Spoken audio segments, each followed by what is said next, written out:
What's up guys, this is Jamie from Heroic Barbell. It's been a while since I've talked to you, but I'm here to let you know that I'm back. For now. As some of you may or may not know, yesterday I competed in the 27th IPF Korea Powerlifting Championship of 2019. And this video here is a recap of what transpired that day. Now, it wasn't my best day, but it was a good day. But before we get into how the day went, let's talk about the weeks leading up to it, shall we? Let's jump back 2 weeks using this time machine. Alright guys, let's take a look at this clip from September 21st at 210 kilos. Let's take a look, shall we? I remember this day. I remember I tried to get to the gym as early as possible to get this workout done as quickly as possible. Therefore, for me, my stomach isn't settled. That doesn't make sense. For me, it takes me a long time to digest my food in the morning. So actually, at work, I eat my lunch around 11:30, and then by the time I get to the gym around 3:15, then is when I start to feel good. So just think about that timing, right? 11:30, 12:30, 1:30, 2:30, 3:30. That's like 4 hours. I mean, maybe I should go to the doctor. I don't know. I'm not going to, but it takes me a while to feel ready, right? To get, the joints moving, everything lubricated, So I remember this day I kind of rushed out. I think I ate maybe a bowl of oatmeal, maybe a Pop-Tart. I don't know what I ate, but it wasn't that much, and I didn't give my body time to absorb the nutrients, and I don't think I gave my body time to even wake up, because this was a Sunday, I remember. Anyways, let's get back to it.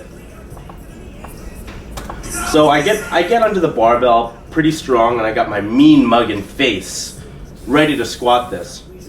So I descend into the hole, and as I'm shooting up, I feel pops in my back, and even walking it to rack, I could feel weakness in my leg. At least that's my memory. Now, as soon as I unracked the weight, I could feel my back seizing up. At the time, I panicked a little bit, but then I remembered Alan Thrall's video about back pain and decided to keep moving. Now, I called it a day in terms of lifting weights that day, but I did foam roll and massage ball the shit out of my back so that I was still mobile, walking wasn't painful, just being in certain positions were painful. Now, I have reason to believe now that that was an SI joint malfunction. I think maybe I strained the joint a bit. I don't know what I did, but if you YouTube anything about SI joint rehabilitation, SI joint injury prevention and or rehab, you can find a lot of resources. That's what helped me. There are these two doctors, I think they're two chiro dudes, like Bob and Brad or something. They had some good tips about how to stretch, what to do to slowly start rehabbing it. So as soon as I got home, after I just squatted the single, I started the rehab program immediately. I know that some people think that that's crazy. You're hurt, you should rest. Nah. What am I gonna do? Not train? You're crazy, out of your mind. That's the one thing I love to do. I'm not gonna stop training. So this happened, right? I hurt myself about 2 or 3 weeks out, and then a week later, let's use our time machine, jump back a week prior, and I have redemption on this. Now, I'm not exactly sure the day. I believe it was September 8th, and the clip is right here. Now, I took my time. I took my time with my warm-ups. I took my time digesting my food. I gave my body plenty of time to get hydrated and prepared for this lift. And And yeah, so here's that lift. I believe this is 2 weeks out. Let's watch it together. So I get under the bar, and before we roll the clip any further, I get under the bar, and when I was in Hawaii, I met with Darren, one of the trainers at Mana Barbell, and he was like, bro, your squat sucks. And I'll tell you why. You're not bracing 360, bruh. So I said, holy shit, what's this guy talking about, 360? And believe it or not, I think that I've been powerlifting wrong this whole time. And then it clicked when I was in Hawaii to brace 360. You want to fill up 360. 360, meaning your diaphragm and your back. But then you're saying, I ain't got lungs in my back, Jamie. You crazy, right? No. You gotta picture it in your head that you're filling up big old air sacs in this back to get nice and tight and strong. 360 strong. Hashtag that shit. And that goes out to Darren. That was a good tip, man. So when I even go to unrack, I brace, take in my air. Man, I'm bracing 360, right? So now, you can even see how this squat's different. You can see it. So, I go to set up, take my air, I'm really setting up, bracing 360. Now, it was a little wonky, but look at that. And that's me. Yes, I did not break, all right? Now, that was a victory for me. But then, 1 week before competition, it's not on the chatbot, it's not on the Juggernaut AI program, right? But I thought, hey, I want to taste those openers. See what a thing's like. All right, I want to taste them. So what's this fool do? He overshoots his deadlift opener. All right. So let's take another time machine back a week prior. Endgame time machine. Here we go. Alright. Now, the last warm-up I did prior to this was a 220. It felt great. But now in retrospect, when I think about deadlifting the 220 and this 240, I feel like I was reverting back to my old style of deadlifting, where my hips were a bit higher. So you'll see here how I think I pull myself out of position. There's no tension on the barbell before the pull. And let's just watch together and see what happens. All right, so I'm trying to get a strong hook. Hook grip felt good, but I think my hips are too high. Pop, pop, but this time on the other side. And now, I'll be honest with you, it wasn't as bad as the squat. The squats felt like a pop pop, but this one was more like a pop pop. A little different. Still mess with my mind, right? Because you're thinking, I'm a week out. What am I supposed to do? So I ran out to the E-Mart. I bought bags, man. I'm telling you, bags of Epsom salts. And I took a hot Epsom salt bath every night to try to draw up dark magic and poisons out of my body, balance the chakra, whatever. I foam rolled every day. I stretched. I watched those Bob and Brad videos again. I air squatted. I air deadlifted almost every night to the point of like dripping sweat, just because I needed to compete, right? When you sign up for something, do it. Do it! Anyways, after I did the openers, I tested those on a Sunday, exactly 1 week out from the meet. And then the Juggernaut AI program kind of has a tapering down. Now, on those dates, I set the fatigue kind of high because I was worried about my back snapping up. But in my head, I visualized the 360 bracing. I was I was diligent with my warm-ups, diligent with my hydration, diligent with my nutrition, even though I'm a fat boy. I tried to be conscious, right, of foods that would digest well for me, all right? And that brings us to the meet. Now the taper, it's just very low intensity and it's pretty low volume, but it's just there to dissipate fatigue, right? Dissipate the fatigue that you've built over the couple of weeks of training, and to kind of get your body primed for it.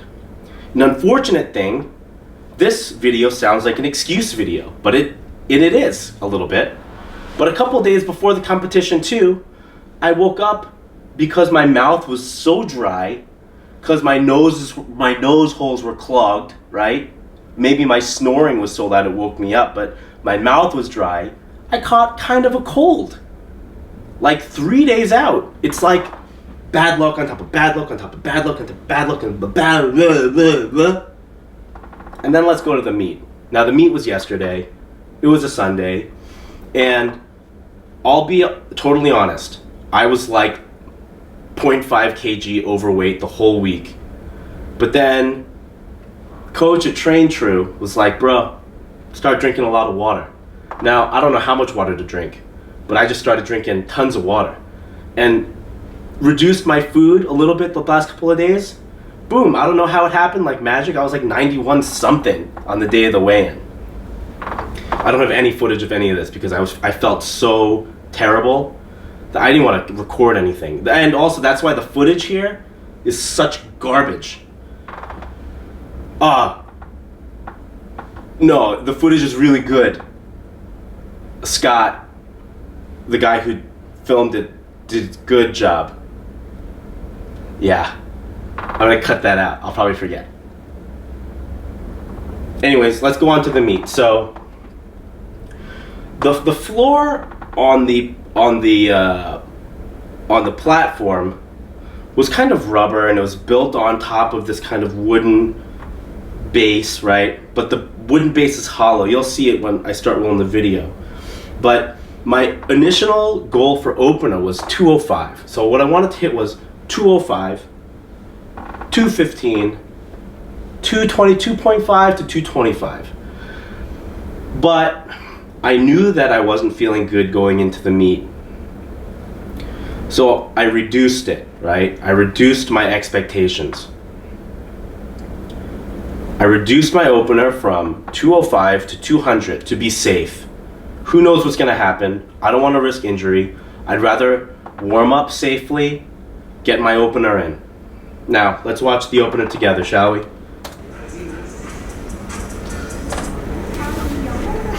Now, I'm nervous, to be completely honest. I don't know what my back is gonna do. I don't know what my knee is gonna do. I didn't know if I was gonna pass out. My head was kind of throbbing, not gonna lie. But I hydrated and I took my time, all right? I had a good warm up. Now, to be frank, when I walked this weight out the first time, you can see the floors move, but it felt good on my back. Now, easy, it wasn't too hard. I'm a slow squatter. I'm not a fast squatter, so I was very proud of that. I got the 3 white flags, so I was very happy with that. But then I noticed what the other guys were lifting. Now, in my head, I wanted a 600 total. But part of me was nervous, right? Do I have 600 in me? I'm worried about my back. I'd rather just complete this lift safely, this meet safely. And then I was thinking, if I can't get the 600, I want first, all right? Because if you're not first, you're last.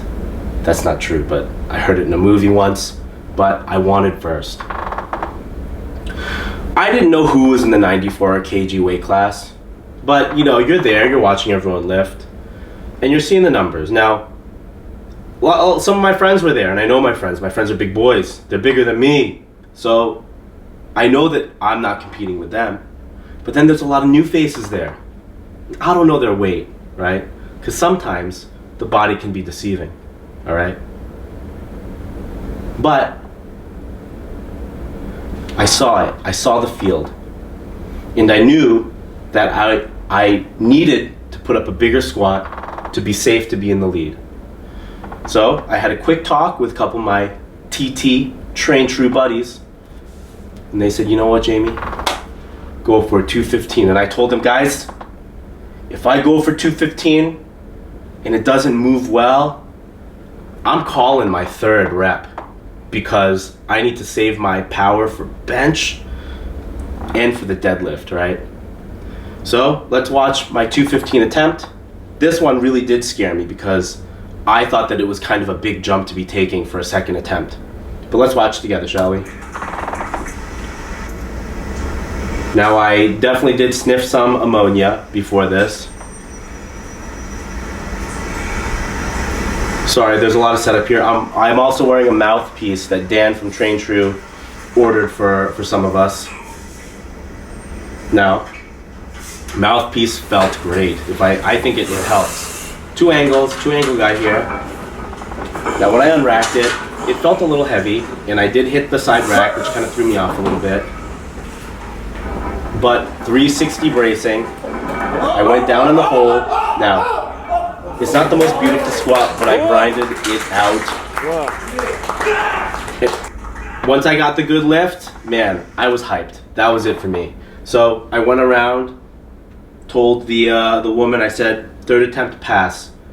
I don't think anyone in my weight class squatted higher than 215. Okay? I've squatted more in the past, but you know, you gotta take what you can do, right? That day. Every day is a little bit different, okay? And you know, the cards that I were dealt, just not that good, all right? Now we're gonna move on to bench because I passed on my third attempt for squats. Now bench, unfortunately, coach, he wasn't used to that bench setup, right? The rogue benches we have at Train True, man, that's like driving a luxury car. It drives for you. But these, I don't know what kind of a bench this is. They don't have power steering, man, you know? So that kind of put a little bug in my head that, you know, maybe I should lower my opener, because I wanted to open 135 or 137.5, a little bit higher. Even 140, I was like, oh, should I try 140? But then you think about it, right? I just put a big strain on my body by doing a 215. So let's go for 130. I lowered it a lot. Now let's see how the 130 went.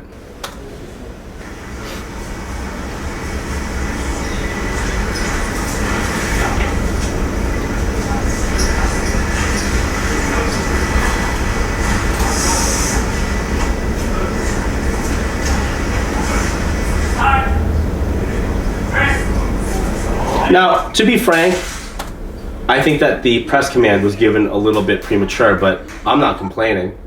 I will say that felt amazing. It was a super light and easy opener. This is something I can definitely hit for at least 5 reps, but just to be safe, just to get in there, right? Just to keep it in. So that was that bench. Now let's move on to my next attempt, which was kind of a big jump for me in terms of like warming up that way. Like normally I would probably just do maybe a 5 or 10 kg jump, but this was a 12.5 kg jump to 142.5. So let's go see how that went.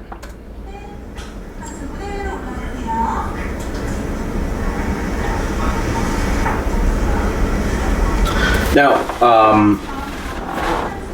when I got the lift off, I'm used to a lift off and kind of a carryover so that you can set up your arch, right? But when I got the lift off, I kind of only got the up to here, and then I felt myself having to carry the bar down. Now that felt like shit, just going from here down to here.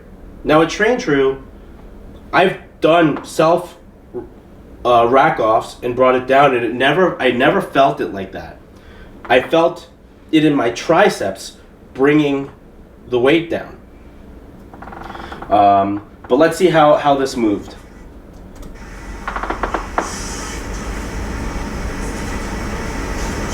You can even see me carrying it, right?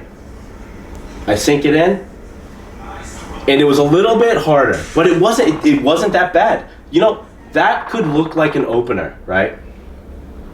So then, after that, I kind of had confidence. I said, you know what, let's go to 150. 7.5 kg, it's not that big. It's not that big of a jump. But I told the guy, the spotter, hand it off a little bit, right? Hand it off to me a little bit. Unfortunately, it's not his fault. I could have re-racked it. When he went to go hand it to me, when I set up, I take my breath, push out, reset, all in one breath, and I go, right? But here, when I got the unrack, right, it kind of pulled me out, and then I had to set back up, and I lost my breath. So I'm holding the bar here, 150, and I go like this again. But when there's a load here, your back is tight, everything is tight, you're wearing your belt, right? Which was, I don't know, it just was hard to get tight. It was hard to feel stable. Maybe I should have re-racked it, right? Taken my time, done it again, but that would have been a huge loss of energy anyways. My setup was bad, and I bring the barbell down. Now, I didn't get hurt, but I definitely felt like if something were to happen, maybe something here would hurt. I got it down to the chest, got the press command, jolted it up a little bit with some leg drive, but there was no power left in my triceps, chest, or shoulder. And I bailed on it. Nope. Took the bar away. That was my third attempt at bench and a fail. That 150, I'm gonna get him next time. Let's move on to deadlifts. Deadlifts was kind of I was so exhausted by this at this time. I had eaten nothing but like Pop-Tarts, like rice cakes, and like 1,000 liters of Pocari Sweat. I was like pouring salt into my hand and like licking it to get any type of, strength. I could feel my grip was not there. I have fever symptoms, this and that. I almost died. That's not true. But so I go up for my first deadlift attempt. Coach says, wrist wrap it. You'll have, it's true. When you squeeze here, you have it brings your hands in for a tighter grip. My issue is that when I went to go grab the bar, I didn't lock in with my hook. You're supposed to, supinate and lock in, right? I kind of just grabbed it. Just foolish on my part. So let's watch how this deadlift goes. But, never again will I make that mistake. And you'll see it moves. I break that floor fast. But just the grip, let go. And the president had been saying all day, please don't make so much noise with the bar. So I apologize. I said, I'm sorry for dropping it. Sorry, I hope you're not mad. Apologies. So that didn't go as planned, that deadlift. I knew that I had it. That's a lie. I didn't think that I had it. But then I sat back down, took a breath, I chalked the shit out of my hands. And then before I went for my second attempt, I asked the judges, can we get a cleanup on aisle barbell, please? They came out with a rag and they dusted that B off. Ready for me, right? Now let's watch the last pull. Now, I passed on my third attempt because I was toast, and because I had injured my back previously with a 240 pull, that number is now scary to me. So I stuck with the 230, but I went back and I got some ammonia and I sniffed some of that stuff to psych me up, and let's see how it went. I'll say this, the judge gave me the fastest down command I think I've ever seen. He wrote on my Instagram, world's fattest down. Maybe that's what he meant, world's fattest, which wounds me a bit. But here, I'm taking my time, gathering my thoughts, summoning the power of the warrior. Tension, pumping, it moves, man. It moves. And I knew at that point that I had sealed it, I don't know, sealing it with glue, making sure it's on, put it in the kiln, bake that, first prize, all right? So anyways, I totaled, I believe, 587.5, which is disappointing. But I did what I thought that I had to do to get that gold medal.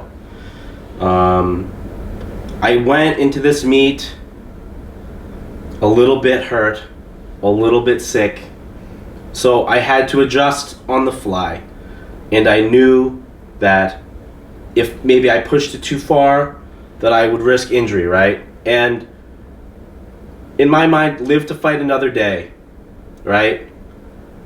Learn from this, come back stronger. Anyways, this tracksuit is... Like I was saying before my camera shut off, I didn't realize this was a 30-minute video, but this tracksuit's hot as hell. So that's it for now, guys. I love you all, and peace be with you.